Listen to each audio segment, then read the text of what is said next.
Get started. Sure. So welcome everybody. Thank you very much for joining us from wherever in the world. I'm joining you from Australia, so it's good morning from me. I think it's probably good evening from most people. My name's Lauren Shield. I'm the chair of the PCM Advisory Group, and welcome to our PCM Community Hour.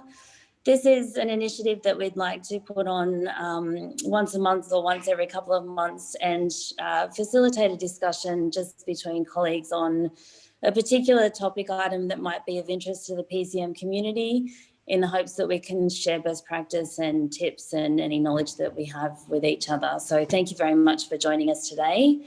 We're fortunate to have our topic for today is Transition Solutions, a Framework for Change. And we have Barry Bridges and Jack Frost from the University of Texas System that are going to join us and help facilitate this discussion. We were going to do introductions all around, but I think we've got quite a few people in here. So we might ask if anyone wants to introduce themselves, please feel welcome to do so in the chat, and we can kind of hook people up through there. And then if we have time at the end, we might do a round of introductions through the advisory group members so that you know who we are. But rather than sort of take up time at the beginning with that, we might get straight into the topic just in case we want to talk about that for a long period of time. So I might hand over to Barry and Jack, if that's okay. Barry, let me know if you have any trouble sharing screens or anything like that, but otherwise you're good to go, and thank you. Well, thank you. It was great to be with you all today. Welcome to Transition Solutions, a Framework for Change. And we hope that today what we share is a little bit of instruction and a lot of inspiration as we give you a tour of our Framework for Change. And just a shout out to Boise State, to Michelle and Jasmine from, I can't remember now if that was November or December, but some good inspiration there. And as I sat and listened to what they were covering, I said, well, it might be cool if we could take that a step further. And I reached out to Liz and we had a great conversation around it. So we're happy to be here today. As usual with Jack and I, if you ask us something, we'll probably tell you way more than you ever wanted to know. And so that's we have the 18-wheeler dump truck ready to unload today. And if we cover it all, great. If not, that's fine too, but we would be glad to share you or show you a lot of documents, and we'd be glad to share the presentation with you and those documents. And we freely share those because we're idea kind of people, but we would like to say, hey, if you're a consultant and you're going to sell them and make some money off of them, either give us a cut or don't do that. So we're glad to help our sister institutions, other universities, those in the higher education user community, because that's what we're here for. And I'll let Jack tell you a little bit about who we work for.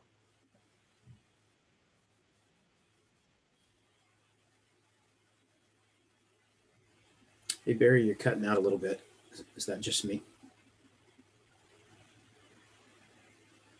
I can hear him okay. Okay.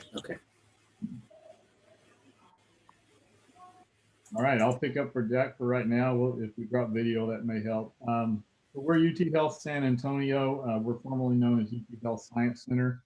We have academic research and clinical practice. We have 5 schools: a medical school, nursing school, healthcare professionals, and dental school.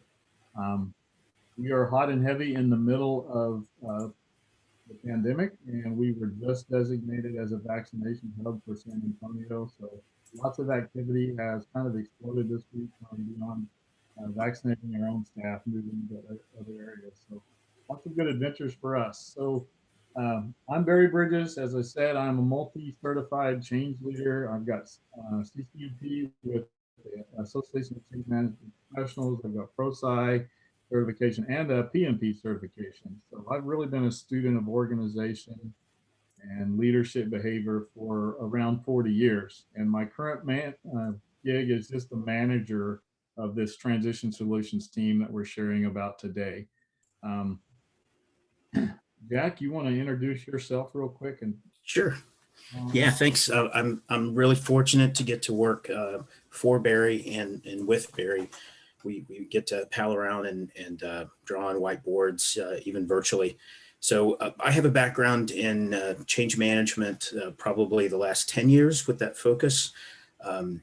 Also program and project management. I drove software development for about 8 years, and then came from IBM up in Austin way back. So a little bit of project management and a little bit of change management gets you just in enough trouble. But I kind of stumbled into change management, found a job posting, and it had little pieces of my personality scattered throughout it. And so I jumped in head first and really, really enjoy it. So we wanted to take off from what was covered previously and just applying those principles of ProSci, the ACMP Association of Change Management Professionals, William Bridges and John Cotter, and then of course the Transition Solutions team.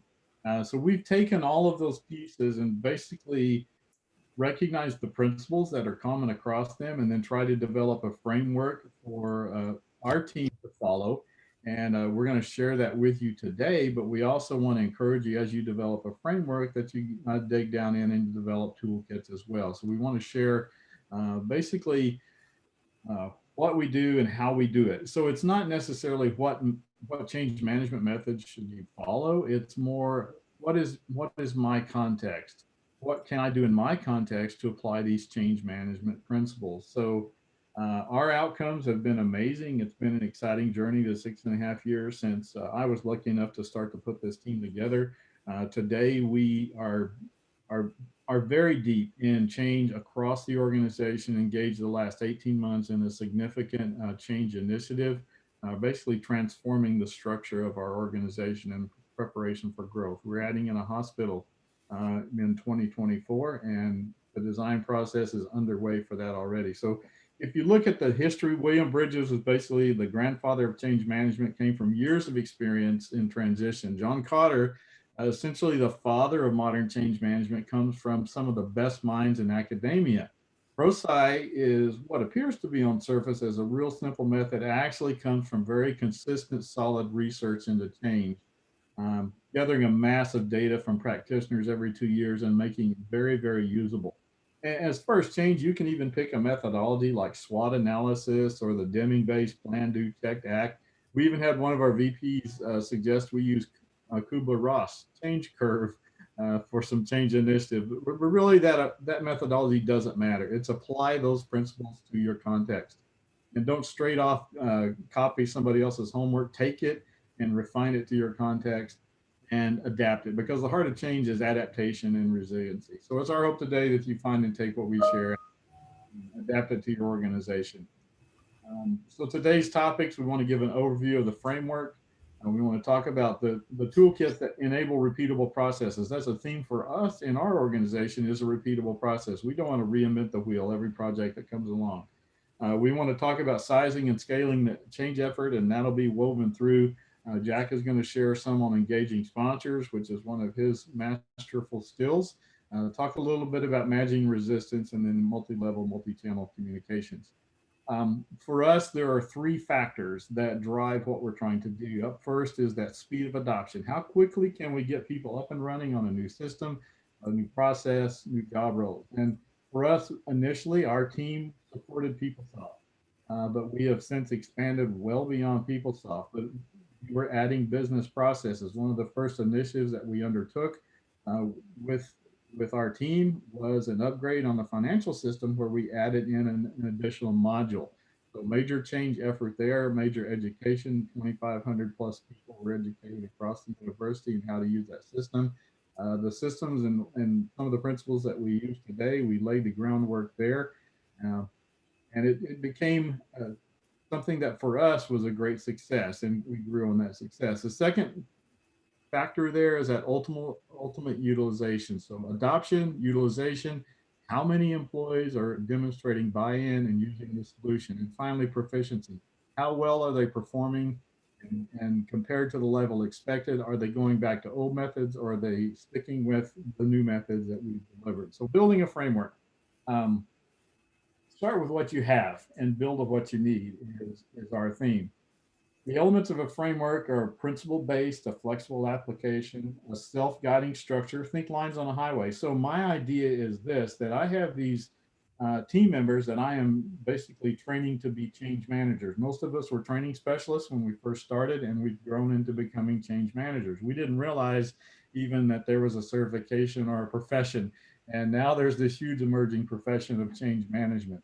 But what we wanted to do was give these individuals on our team lines on the highway, so they in the principles of driving, so they knew how to drive, and then we scaled to the complexity. Today we can scale all the way up to a massive change project like we were talking initially for the university, or we can go down to a very, very simple, oh, we're doing an upgrade, a patch or something like that, and scale those processes. We practice in real time.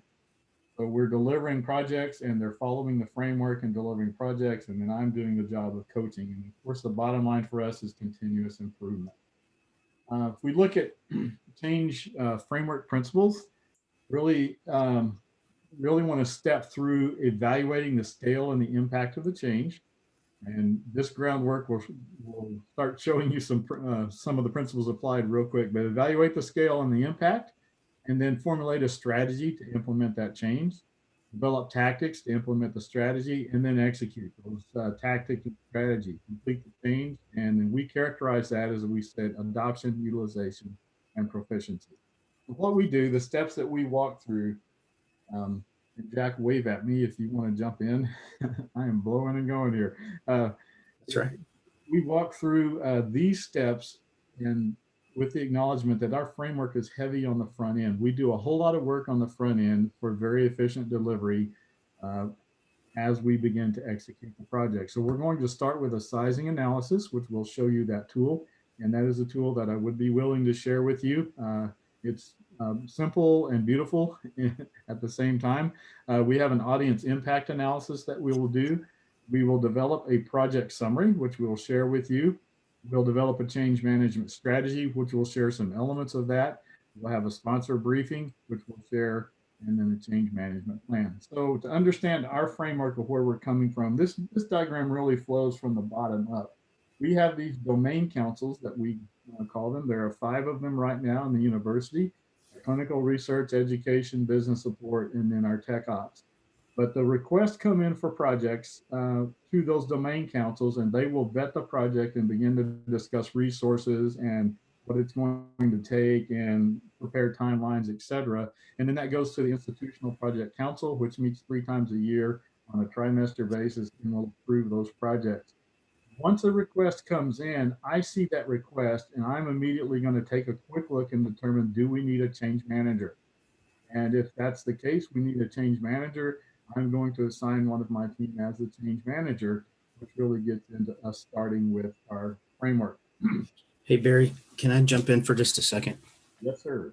So I just wanted to share that last slide kind of draws you the picture, but from the satellite view, we're about 10,000 in size. Our multi-campus and clinics, I think we have 47 clinics. So 3 pillars really that we're focused on. You can see some of those in the councils. So clinical research and then education. We have a medical school, nursing, health professions, school of dentistry, and then a graduate school of biomedical sciences. As you can imagine, with 3-4 different missions and different pillars, we have a very diverse group of folks. Barry and I are actually in the IT department, and Barry is poised in a really, really critical position to see those ideas coming in well in advance. Traditionally, change management gets called in when there's something going wrong, or it's time to start telling somebody about the change. And that's really, really way too late to start some of the essential things that that you need to do, such as the assessments, the audience and key stakeholder analysis, all of the little pieces to the puzzle. You can't jump in and wow the puzzles together. So having Barry in that position really, really helps the entire institution.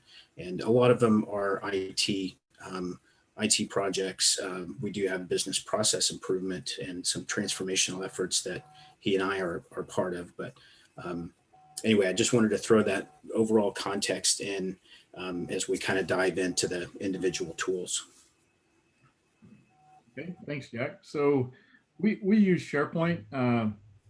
We basically use a SharePoint list and a SharePoint library to manage our frameworks. I want to show you a sample of that right now. So when I get a project request in, I'm going to take those actually come in through a tool that is called Team Dynamics. So I'm going to take that and enter the basic information. And this is my manager view. And you can see that Jack Frost has a number of projects here. In fact, that's a whole lot of projects going on right now for the spring. And we basically use this list to manage. There are some total values that we're going to share that come off of our sizing. For example, the EDGE Enterprise Design for Growth and Effectiveness, a very large project. And so our total value is 2,100. We have a lot of these that we still need to do that sizing analysis on and get those values entered. But this is just a management dashboard and kind of a checklist for the the change managers to get their project assignments. Up next, we have our change management delivery, which is another folder that walks through our framework. So these are the elements of our framework for change management. We're going to do an organizational readiness assessment. That's the sizing tool that will show you stakeholder analysis, change management strategy. So these are libraries in SharePoint and they are documents. So if you open this up, and this is a picture I would show you, but you open this organizational readiness assessment up, it has a blank template and you begin to fill that out with your project information, store it right in that folder where it's available for the whole team to take a look at. We'll have a peer review on that sizing analysis, and then the project manager or the change manager will dig in and start working with the project manager to begin to develop the additional stakeholder analysis, change management strategy, et cetera, using the toolkits that we have. So diving in quick, then our change sizing tool. Let me get there. So we have, this is actually evaluates all, not just change, but also all of our missions. So our missions are testing, training, and communication. So we have something similar for testing, training, and communication, where we have a series of questions that are answered. So in this example, you've got the knowledge, skills, and abilities here, business or operational process change, and then you scale that, enter your information in the right column, and it begins to calculate a value for you. This one has advisory role recommended because everything is A or the minimum level. As you begin to add in letters, this number up top or the words up top will change based on the numbers that you put in. And so that's our first step. And it's just taking a snapshot for us of the project and our first impressions. What happens is we have this as a dashboard that comes off of those tools. So this tells us, and we have it where we do the initial analysis, once we do a peer review, and then once the project is done, we can come back and revisit that and see how far off we were on our numbers and our estimation. So this is actually a fairly quick exercise, maybe half an hour to 45 minutes for a change manager to run through and just give a quick sizing analysis. And then we sit down with a peer review, almost like programmers do with their code. We have a peer review of what we think each of these impacts are. Again, it's a pretty simple tool in the way that works. One of our team members built this amazing dashboard for us. She does a lot of our analytics and metrics. But it comes out of one simple Excel sheet where everything is tied together. So, I'm sorry. So just thinking about the inputs of these in order to answer those questions and kind of do that, how big is it? We always ask it, is it 5 people or 50 or 5,000 that this is going to impact? And asking those initial questions, especially when we're training new change managers and even coaching functional subject matter experts, it kind of gives them a flavor of thinking about the people side of change and just not what that upgrade and that user interface is going to change. Business processes behind all of that people, of course, don't like to document, right? But you bring somebody on, you're onboarding them. You need that kind of continuity. So we traditionally, and we really try to have the business charter for the project completed by the project manager, and out of that institutional project council that Barry showed earlier. That gives us, of course, the business case. A lot of times it gives us the key stakeholders who may be on the steering committee briefing, and all of that comes into play with with how we assess this. And we're also very fortunate, all of the folks that work for Barry, because we have such a huge span and range and tenure at the university, and also experience. So we have someone who just celebrated their 1-year anniversary, a training specialist, and we have a more tenured person with 35 years with the university, and then all in between. So with us looking at this tool that Barry put together, we really get a good picture, and we literally cross-train each other with the different enterprise applications and the business processes across the institution. So that helps with support and just knowledge sharing. So it's not tribal. It's something that that flows consistently across the team. Nice. We have a question. Do you adjust the estimates when the project is further along, when you know the requirements and design? From Gina. So yes, that's part of the reason we have 3 different perspectives on here. We have that initial review, that's the first one here. Then we have a peer review, and then a post review. So we are, it kind of depends. That peer review, we may take that initial blush and take that second view and adjust it several times as we get more information. It never fails with a project. They'll say, oh, this is an easy one, which they've learned not to say.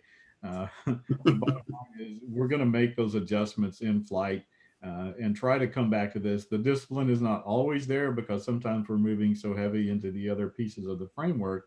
But we do try to give that analysis, and that's one reason for having this dashboard, is we can see how it varied as we gained more information. It helps us define questions to ask or things to pursue the next time we have a project in a similar category. So yes, go ahead, Jack. Just the other thought, and I think leading into answering your question along with Barry's response, was we're trying to collect this, and that was the whole idea.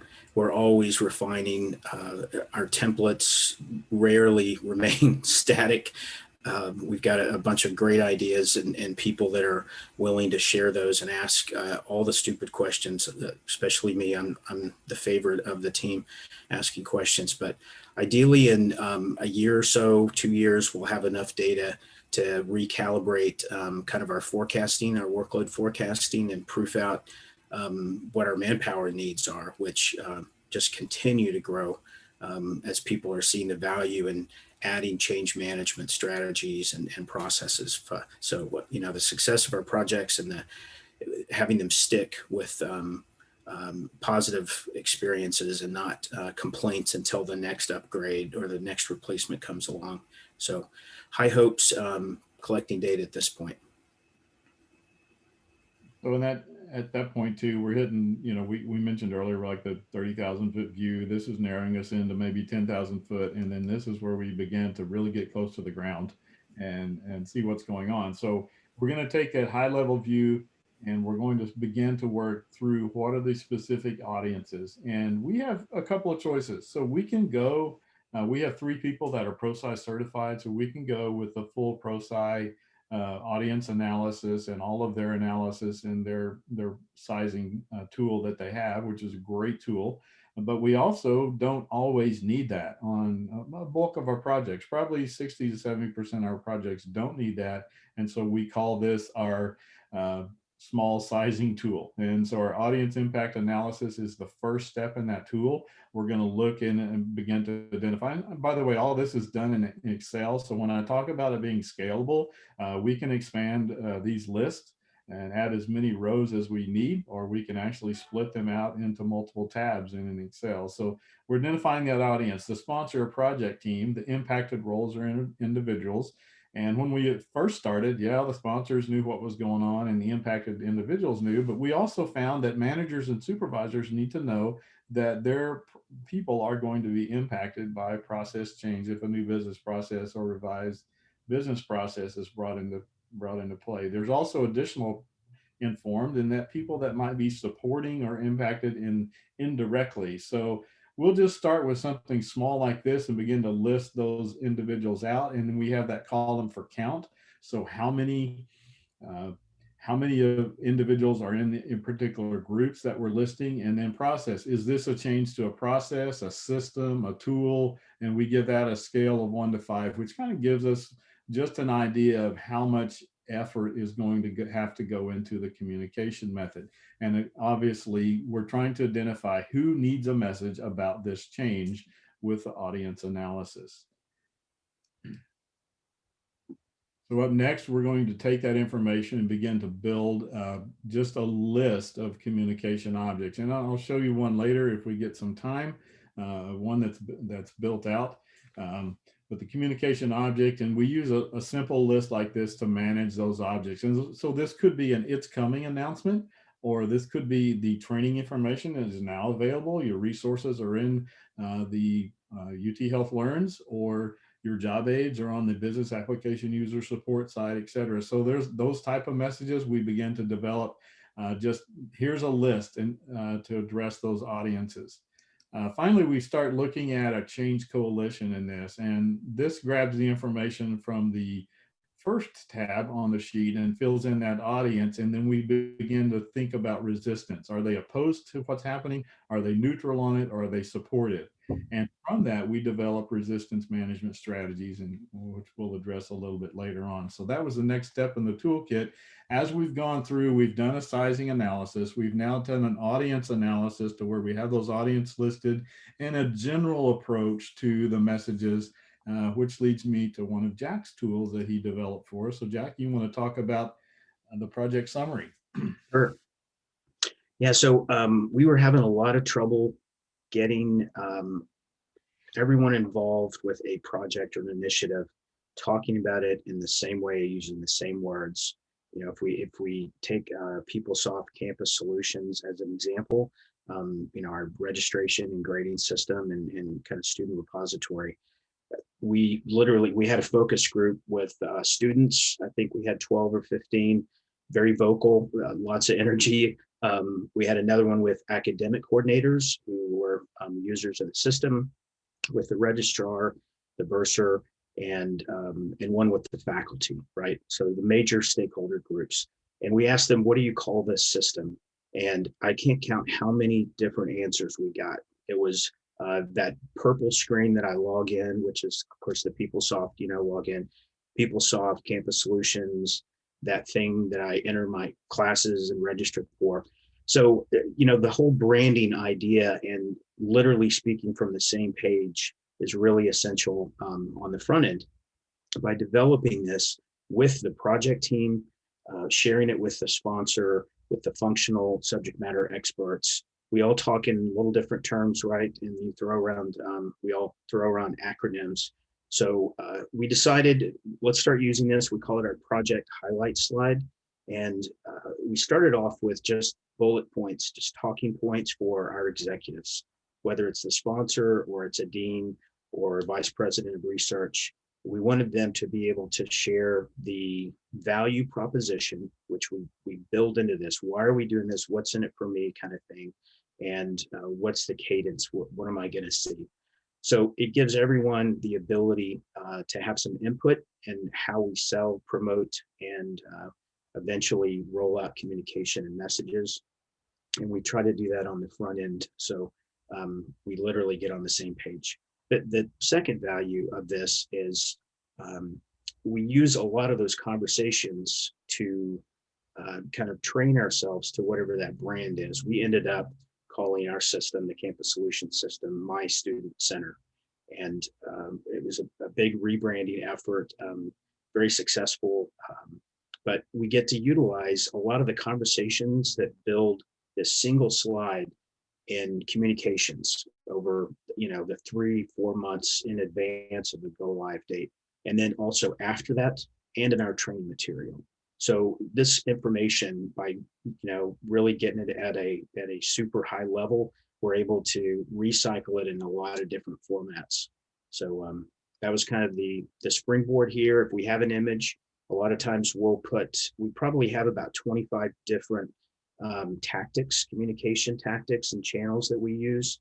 So our Dynasigns that are all around the campuses, we'll use a format just like this and distribute that on those key dates right before go live. And we want, if we can, to have some kind of an image to associate with that. So emails, PDFs, flyers, DynaSigns, they all should have that same common look and feel, just like a marketing campaign. So we get a lot of bang out of this one bug.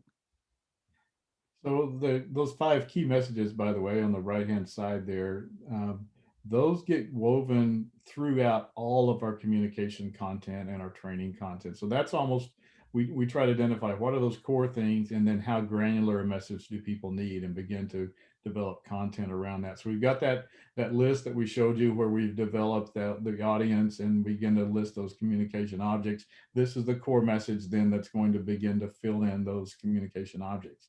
And then Jack also uses this timeline to show, and Jack, I'll let you speak to this one as well. So it's our change management strategy overview, and really becomes a type of sponsor roadmap. Yeah, a picture's worth 1,000 words. Considering timelines, projects just keep rolling and keep rolling, right? If it's 3 or 6 months, that time just flies by, especially with hundreds of projects going on. So we like to get a kind of a picture and a time frame, and then also the sequence of what does change management do, what's the value, what are the components of it, and put it in front of them. We also, in that top right-hand corner, are again reinforcing and reminding our sponsors and whoever we're talking to, different stakeholder groups, different forums, who we think the key audiences and stakeholders are. And a lot of times after we show this the first couple of times, it's, oh, how about the accounting group, or how about budget and finance? Did you consider them? And so we can do a little bit of discovery and determine what amount, that they need to be informed or consulted with. So this also is kind of a coaching and training tool for our sponsors. A lot of sponsors don't have the experience with what change management is and what it does. And in particular, with Barry's group and with us at the university, we incorporate user acceptance testing. That's a big component for us. And we really get to see the user experience and kind of sit back and observe while people are literally documenting their business processes. So this gives us kind of a roadmap to share with the sponsor and the people and maybe the steering committee, and they can ask questions. And this is a slide that we want to generate questions. Why are we doing that here? We really need to do this. Oh, you need to talk to this forum before this one. So it's a way to just put a lot of information and keep us all honest as we're kind of progressing through. It's not the project, Microsoft project schedule. So it's not that long list of tasks and predecessors and successors. I think that's it. We have a question from Drew. How closely do you work with project managers? Are you co-located in the same office, and what's your working relationship? Good question there. We're part of the same department. So we have project portfolio management and delivery.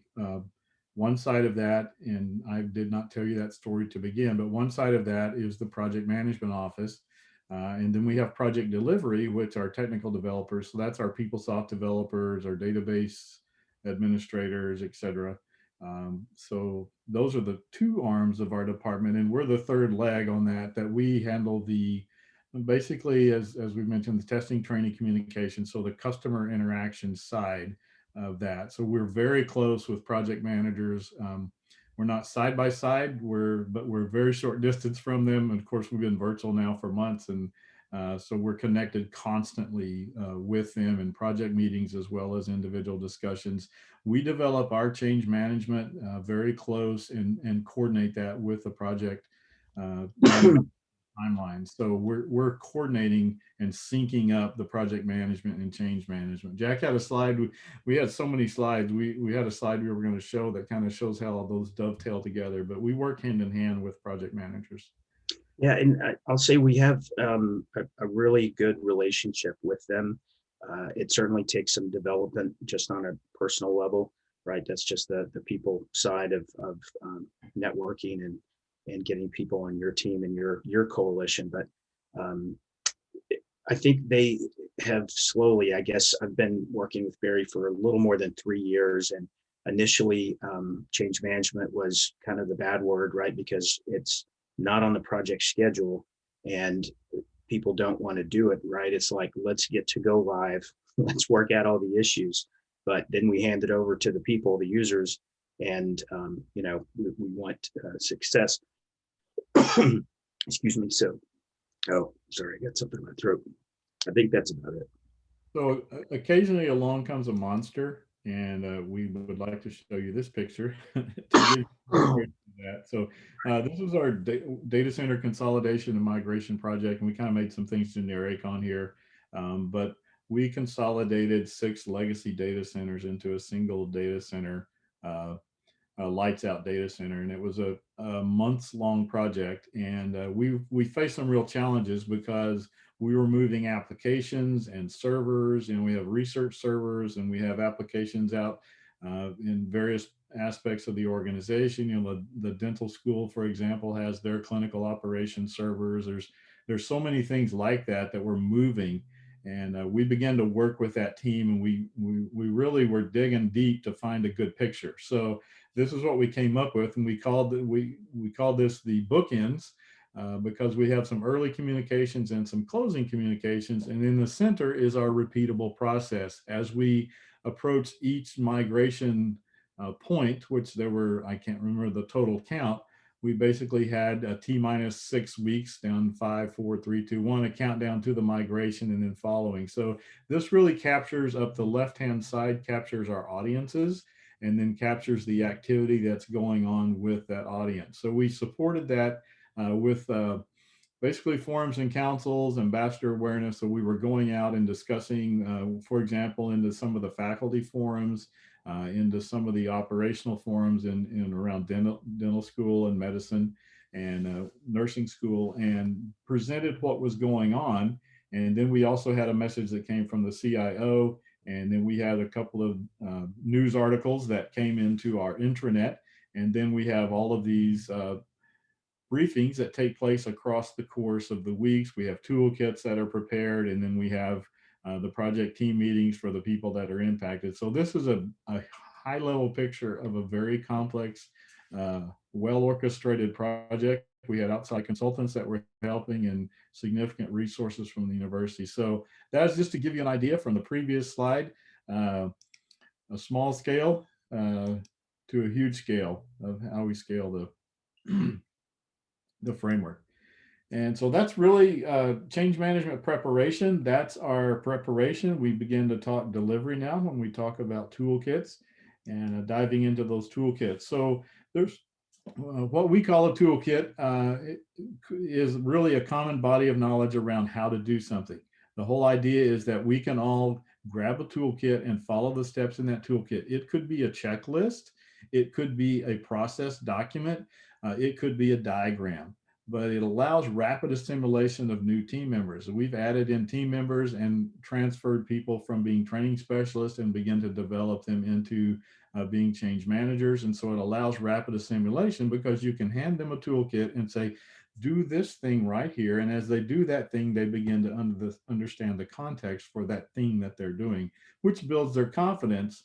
And of course, as Jack mentioned, it's continuous improvement for us, because we have somebody that came in new. He's had an MBA. He turned out, he got shifted over to the project management office to be a project manager, but he had some great ideas for improvement. As he began to see the toolkits, he brought his experience to the table and helped us refine those toolkits. So we are constantly on that track.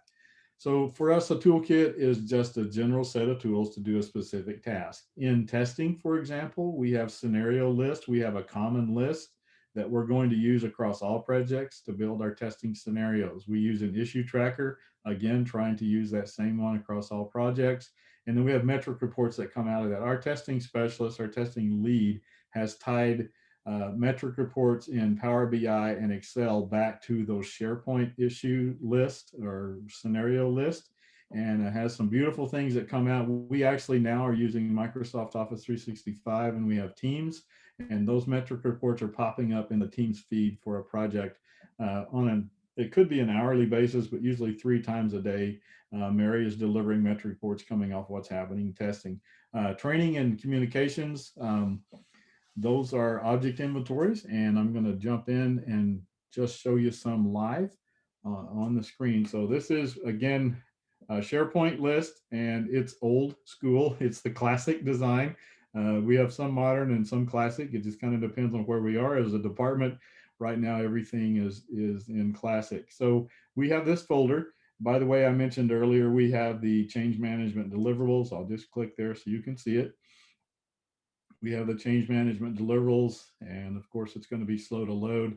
That's going to be a list of all of our projects that are going on, those change values that we are using from that sizing. So Barry, we have another question from Okay. Gina. How is the testing listed here? So back on a couple slides back, different than the testing for the project deliverables. So that really is the testing for project deliverables. So we really deal on the user experience side and the business process side of testing. So the developers, we don't really track that and work with them. They're doing their unit testing. But then once we reach a point in a project where we need to bring in the, as we call them, the functional users or the back office users, then we bring them on board, and eventually some front office users. And so that's really our concern is quality. Is it delivering end-to-end processes? Is it delivering the correct data, et cetera? And so that's how we work on in testing. So we're really, go ahead. And we have another question. So you finish with, yeah, I didn't mean to interrupt. No, that's fine.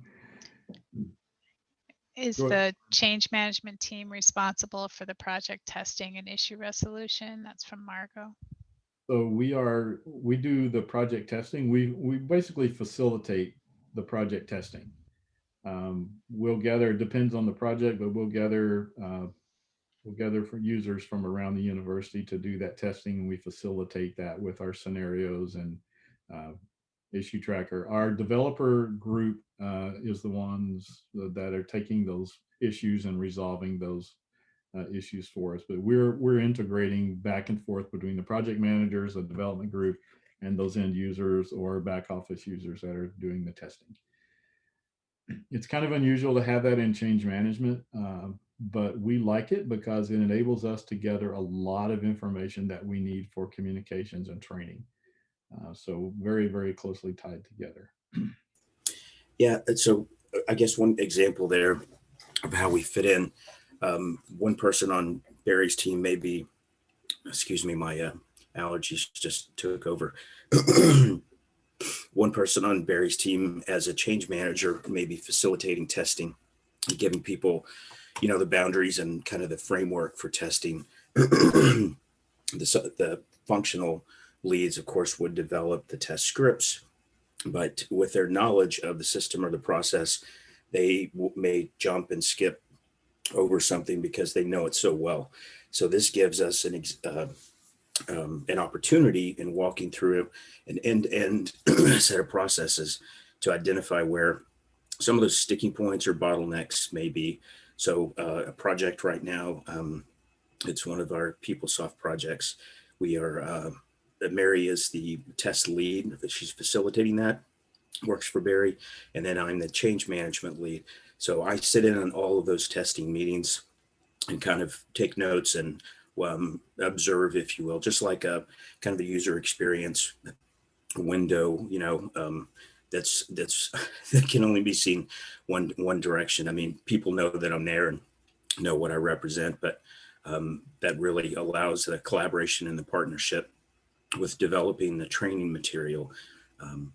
So we, move to that adoption, usage, and proficiency faster than if we would roll out with just standard cookie cutter training. We're able to really target the things that would hang people up. And diving in to show you this just real quick, this is a library, SharePoint library, frameworks, templates, and toolkits. And each of the frameworks for the missions that we support is listed here.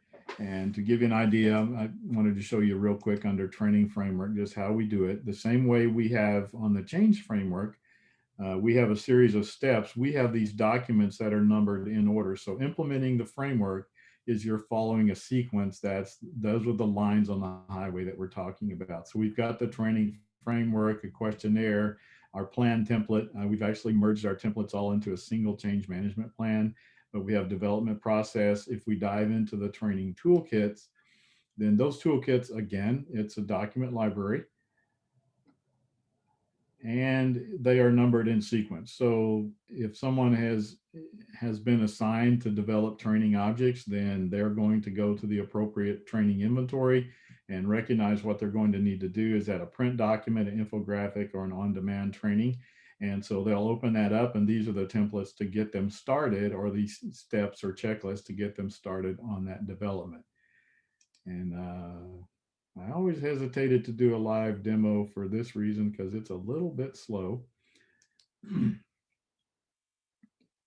So there was a question, more of a statement, I guess, about project management and change management, who's responsible for what. So before I even heard of change management, I was a project manager for many years and was doing all of the change management activities without calling it change management. So that's another great relationship builder with us working with project managers, because they once they relinquished, I guess, and let go of the defensiveness, they really realized that we were helping and taking a lot of soft skill kind of stuff off of their plate, so they could focus more on, schedule and vendor management and meeting the deadlines and the milestones. So it's been a good partnership, and there is some overlap, some strong personality. Project managers kind of like to do some of the stuff that may be in our wheelhouse, but that's where we kind of have to flex with the different project management styles. So in the communication toolkit, I just wanted to show you again, we follow the same pattern. We have these numbered where you can follow them in sequence. Again, the lines on the highway. One of the things that we talked about earlier is a communications inventory. I wanted to show you, we did that in Excel, what we showed you, but this is one that is done in SharePoint as a list. And let's see, this was an old project from the past that I just popped up as a good illustration. So just to give an illustration on how we use that list and edit. So we've determined in our communication inventory, we have the ProSci AdCart. And so we just got the check boxes. We have object types. So we basically done a lot of brainstorming, a lot of collecting information, and we have various objects that get used for communication. And that was one thing I would encourage you, is think beyond email. Even though we have email defaulted here, think beyond email. How can you communicate with your audience, and how can you get a timely message to them? And then we have identified, this is part of a complex thing we did, that we basically did some extracts and counts across the universities for defining our audiences. And so we can pick those out if they're in a category, faculty, staff, or student, if they're a functional area, if they're a hierarchical area, or if they're based around a mission or a school. And so that's just a quick glimpse to give you an idea of what we do in the communication inventory. This is used to actually develop, we have an action due date and next assigned action, which is actually used to develop the content, get it approved, and et cetera, to make sure that we have that hit the release date. That's over there in the right-hand column. So that's just a couple of illustrations. Go ahead, Jack. I'm sorry, just the part of the development of this was out of survival on this particular project. We were changing platforms for our health benefits, medical benefits. This project, I think we had about 45 different types of communication. So this list literally was 2 or 3 pages. We had stuff going from the vendor. We had stuff going from our main body, the UT system out of Austin, Texas. Just they're responsible for 14 different UT campuses. And then we had our own internal different groups, human resources, communications. There were a lot of people sending different messages. So we really needed to control so we didn't oversaturate and kind of step on each other's feet.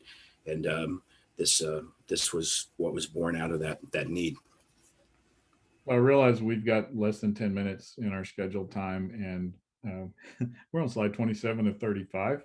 Like I told you, we'll tell you way more than you wanted to know. Let me hit a couple of high points and then we'll just open up for some general questions. Again, we'll be glad to share this presentation with the speaker notes, so you have what we intended to talk about here. Engaging sponsors, our idea there, and Jack has mentioned some of that earlier, but we want to build the sponsor as a change leader. And for us, it's been an education process, and many of the objects that we've built have been to help that sponsor become a change leader. Managing resistance, it's identifying, it's really listing who those audiences are, what their scale of resistance, and then how can we change them or adjust them to at least be neutral, but how can we change them into change champions?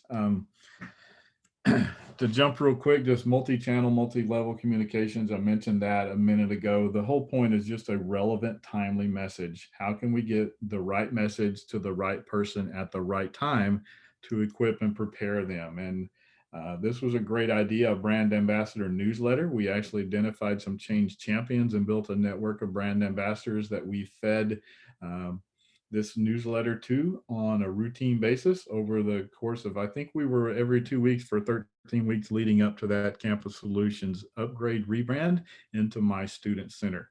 And had some great change champions and brand ambassadors that worked with us there as a result. Jack mentioned that Dynasign banner, and that's just a quick, where do we go to do that thing? And those were the things that we were asking about, and we were rebranding for both My Student Center and the Fluid User Interface. This message was all over campus. This was in 2018. And in fact, you can still see these signs up around campus from various places. So for us, how does it all fit together? Really, analysis and preparation is defining strategies, then develop those plans and deliverables, working towards individual outcomes. And that triangle on the right is really from ProSci. It's the business results and outcomes. So as we work through change for us, part of the answer is define the audience. How do we communicate with that audience? And how do we prepare that audience to make the change so that they don't revert back? And leave our emails there on the screen. If you want the presentation or some of the documents, feel free to grab that email and reach out and fire away with questions. Oh, I see one of my favorite questions is post go live. How long are we engaged? So that's also a struggle. You get new projects, you got shift your attention, but in a nutshell, we've tried to establish metrics and success measures early on with the sponsor. We're asking them, how are we going to measure success? What do we need to baseline right now before we implement this new system or process?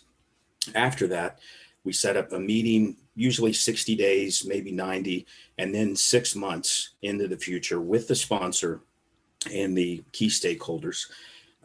We agree upon the metrics that we're going to measure, and then we look at them and go, okay, what did we learn? What are we doing here? So sometimes it's elongated. Other times the operational area does a really great job and they just take the bull by the horns. So we're a pretty small team. Barry, what are we, 6 people? 6 people. Yeah.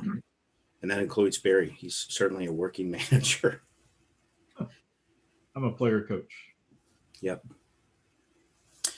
How many project managers do we have, Barry? Is that about 9, 8, 9, 10, something like that? It's we have a pretty small shop considering our constituents are 10,000 and count. So we definitely stay busy. Job security is there, thankfully, and we get to learn something every single day, which is really amazing. Different fields and domains. Let's see. So Barry, for testing, I don't know if you're seeing that question, but do we handle the testing for projects that don't utilize change management services? Yes. There are some, so again, scalable. Some of them that some projects will not use our full rigor. We have several underway right now. That's part of this transformation initiative, that we are taking services into that Team Dynamics, which is called My Service Center application. So it's a ticketing system. And we are facilitating testing on every one of those developments. So as they're developing service catalogs and services, and we are facilitating testing. And really, there's more testing effort than anything else. When you're releasing a service catalog, it's basically the same thing you said last time. You're just changing the words around the service catalog. Um, so not as much of the analysis and communications effort, and a whole lot on testing, and absolutely no training. We delivered training initially on how to use the tool for ticketing, and we really aren't doing any training after that. So that's the only piece, is facilitating testing. So we can, it's almost like for us, it's almost like a catalog of what do you need in order to implement this project, and we can deliver those things. Yeah, there's an Oracle implementation, Oracle Cloud, that we just finished the testing and signed off last week. It was a very small effort, just a couple of months, and they weren't actually going to move it into production yet. It's one of several modules, and just not ready for to implement it. But we needed to stand it up and get it ready so that when the business is mature, then they are ready to plug and play. So that was a very small effort, but no training, no communication, no change management, because it wasn't going to impact anybody for now, or at least within the next 6 months. But we did facilitate the testing. So we have one more question from Susanna. How large is your project portfolio? As in how many projects are going right now? I think our team is assigned on 21 projects. We just started at the first of the year, just started several new projects on the 4th. We used to think we were super busy if we were on 6 or 7 projects. And our department is really a project machine now. We have so much happening for the size of our university. It just kept growing. And then we hit a dozen, and then 15, and I was managing every week our resource assignments. And that's one of the things I do, is look at what's happening on the project and how much time we need on that project, and work with a project manager to scale that. So right now, I think it is 21, and we've got some more that are actually coming on almost a weekly basis, because it's like, oh, this emergency thing needs to help. So there's a few more questions, and we can still stay on for those who want to, past our time, if you want to go over those questions. And yeah, let me see. So Barry, I'll just read this out loud, and then one of us can field it. How did you agree on the separation of duties with the PMs? Was that an agreeable process? I think you have more history on that, so I'll let you take that. So that is literally a constant negotiation. The early days, I spent a lot of time with our senior project managers, just talking through, helping define what we were doing, and helping really draw the boundaries for how we could support their projects. Of course, our director really helped facilitate that conversation.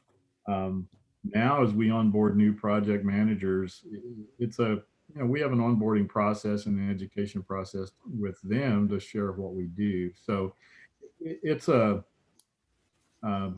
while we have a mission that we're on the people side of the change,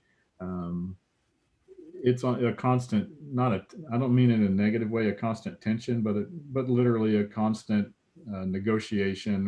What are we going to do? We'll have some project managers even have the idea, hey, we can facilitate the testing, and we remind them why they can't facilitate the testing, even though they may have done it for years.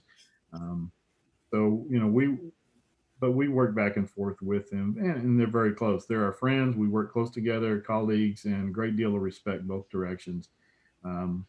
The latest is they'll edit our change plans, and we say, and I've had the conversation with a couple of them, hey, now I'm not editing your change management plans or adjusting your schedule.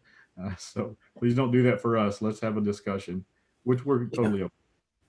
It's a really good question, and it does vary. I think we're lucky in that we've got 4 new project managers, and it's just been the norm for them to include us in their schedule, include us in their meetings, We do have a change management plan that includes testing, training, communication, and change management with the strategy and execution, who's responsible for what, with tables and names and dates. So that helps. I have on my checklist, it's called the project manager handshake. So literally, that's when I feel comfortable that we have agreed on duties. Then I check that off my box. Let's see, project. What about the size and scale of the projects? Barry, can you address that one? So we go all the way from, well, Jack mentioned the cloud. We had the Taleo product that we shifted over to the Oracle Cloud for, I guess, 3-4 of those modules within the last year. And so it could be something like that. We do the routine updates. We'll do 2 updates a year for FSCM and 2 updates a year for HCM. And that's not adding any new business processes. That's just keeping up with our on-premise servers up to date with the latest Oracle patches and upgrades.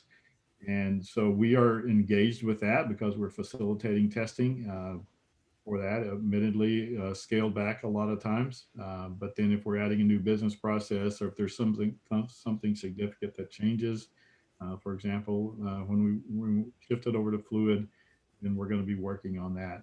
We have, one time we were predominantly PeopleSoft, but now we have so many other applications that we're engaged on. A department or an area, a school within the university will have a software project that they need to solve a business solution or business problem with some type of technical solution.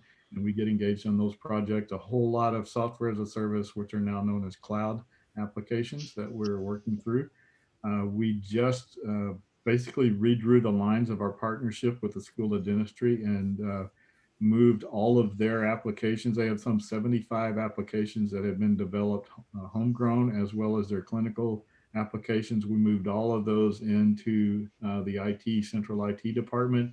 And so now we are beginning to have the upgrades and patches on those that are going on, as well as implementing new business processes for them. So all kinds. I mean, the projects are all over the place. While most of them do have an IT component, we are engaged in other areas as well, to where there's just some type of business initiative that we're giving guidance on or support on. And that would not be so much testing as the change management, consulting, training, testing. Training and communications. So I think there's one last question. I'll try to answer that really quickly. How early in the process is the change management team included in the project by the PM team? Super early. In the last 3 months, to be involved in the sponsor meetings. We've been asking for that for years, and I got added onto these sponsor meetings. When that project request comes into that domain group that we showed you, that's when we start our work. And so I watch that. I get an email every time a project request comes in. I'm notified because I have to start our sizing and scaling. And so I'll pull the trigger to get things moving for a change manager at that point. So we start as early as we can, and we get into those conversations as early as we can, even to the point that used to Jack and I would be begging for a sponsor briefing. Today, I'm engaged right from the start with those sponsors. Well, on behalf of the Project and Change Management Advisory Group, we'd like to thank you for joining us today for our wonderful community hour. And we can continue some of the conversation next month, maybe.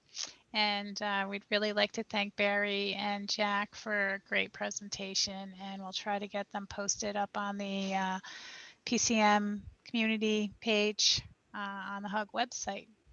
So thank you all for coming, and have a Thanks great for having us, everyone. evening. Glad to share. Great to be with you. Thank you.